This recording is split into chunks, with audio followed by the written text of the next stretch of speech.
Hey, it's Eric from Landlord's Almanac and Real Property Management. I just wanted to go over some interesting stuff that we saw in the market up here in Anchorage in the last 2 years. But you know, if you're not in Anchorage, don't go running off just yet, because I bet you the same thing will play out in your town at some point.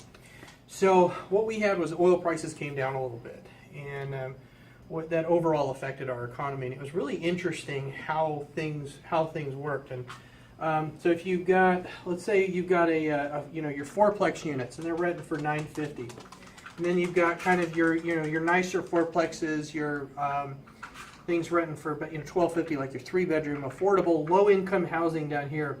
Then you've got your condos. Sorry, that's my best drawing of a condo I can do. And then you've got your townhouses, your duplexes, your kind of middle income type stuff. And then you've got your upper end single family homes over here. And what was really interesting is I thought the whole market was going to just shift downwards as the economy slowed down. So the first signs that we saw, sort of the bellwethers of what was going on, was these guys up here in the upper income homes. And we saw them drop down to about $25 from $2,900 per month. Okay, so your first thought is you're going to see this whole market shift downwards by $400, right?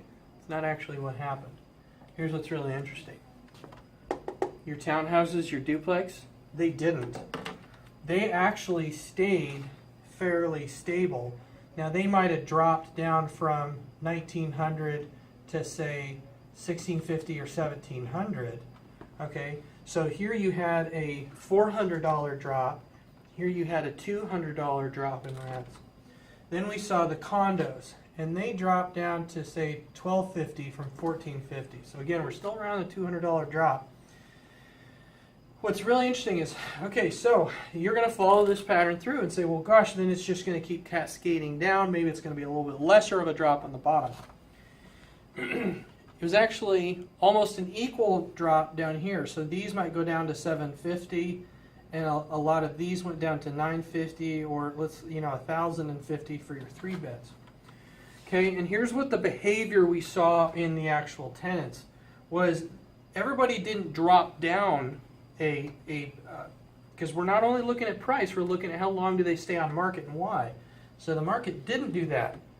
Now, in the upper end, they did. You had people say, well, gosh, if all my friends just got laid off, I'm going to move down, and so they did. Okay, but what a lot of these folks here is, let's say this is your single mom living in a fourplex on fixed income. Did her pay drop by that much? Not really. But all of a sudden, now she's paying $950 or maybe $1,250. Well, now I can move up to a condo in a nicer part of town and maybe pick up a garage, even if it's shared or a carport. So we actually saw a lot of people move into the middle. And so what this was a really good lesson in is, if you buy at extremes of the market, your very, very low end affordable housing, or your very, very upper end not so affordable housing, when the market shifts, people are going to move away from you towards the middle, towards your middle income housing. Does that make sense? So condos, townhouses, duplexes, and smaller single family homes tend to be insulated.